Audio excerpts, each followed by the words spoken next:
अकोट तालुक्याला लागूनच असलेल्या सातपुड्याच्या जंगलात नक्षलवाद्यांचा वावर सुरू असल्याच्या शंका गेल्या काही दिवसांपासून व्यक्त करण्यात येत होत्या. मात्र त्याबाबतीत ठोस असे काही हाती न लागल्यानं त्याकडे गांभीर्यानं लक्ष देण्यात आलं नव्हतं. 27 ऑगस्ट रोजी सातपुड्याच्या पायथ्याशी असलेल्या पोपटखेड गावात एका पोतळीत विस्फोटक डायनामाइट सदृश्य वस्तू आढळल्यानं एकच खळबळ उडाली. दुपारी पोपटखेडचे सरपंच विजेंद्र तायरे हे गावातील पोस्ट ऑफिसमध्ये त्यांच्या काही कामानिमित्त गेले होते.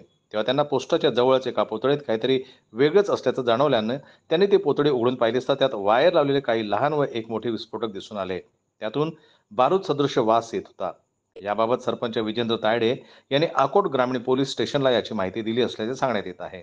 सातपुड्याच्या जंगलातील अनेक गावे उठवून त्या ठिकाणी राहणाऱ्या लोकांचे अकोट व तेल्हारा तालुक्यात पुनर्वसन करण्यात आले असले तरी सुद्धा अजूनही बरीच गावे जंगलाच्या विळख्यात आहेत.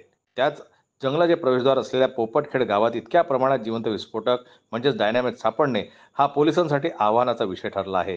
दरम्यान घटनेची सूचना पोलिसांना दिल्यावरही अजूनही अकोट ग्रामीण पोलीस स्टेशनचे पोलीस उशिरापर्यंत घटनास्थळी पोहोचले नसल्याची माहिती आहे.